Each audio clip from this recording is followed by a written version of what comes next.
One advantage, as we've talked about before, to being independent is that you can choose your research and resources from a lot of different places. Now, we have a tremendous research department, at least I think so, with LPL Financial, the broker-dealer that we work through, but it doesn't mean I do not take opportunities to find information from a lot of different places. A week ago, I was fortunate enough to be invited to a conference with JP Morgan, a wealth management summit in New York City. And I decided the quickest way to go through some of what I took back is just give you some tidbits from a variety of the speakers, but just give you a little bit of an idea of opinions from a different source, if you will, and also some interesting facts.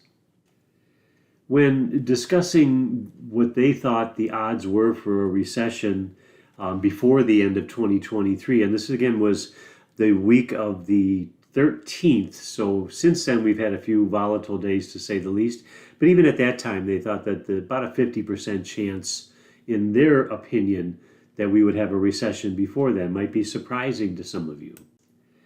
One term I heard over and over, a descriptive term throughout this conference, was unprecedented. We are in unprecedented times.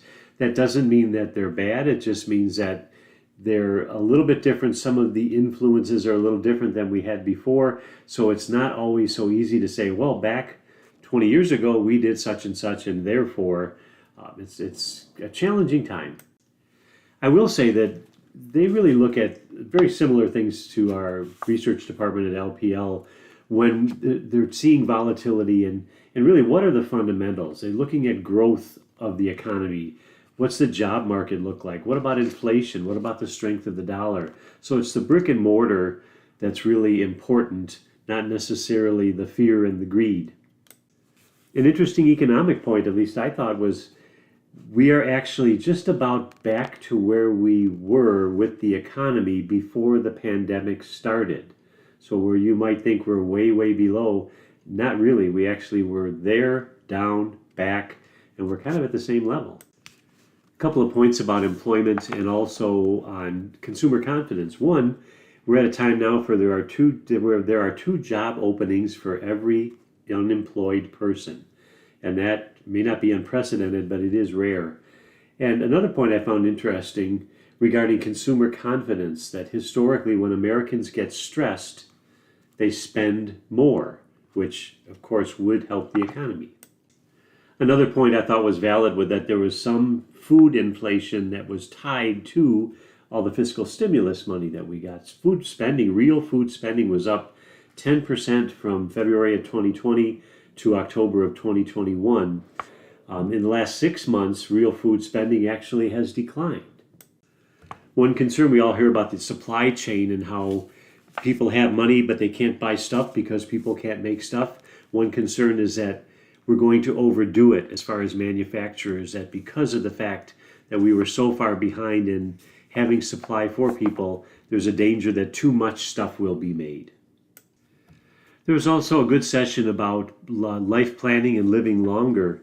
And one recommendation, and I know I've talked about this before with people, but have people go to livingto100.com. That's livingto100.com, where you can actually type in some information and get an estimate of how long they think you might live.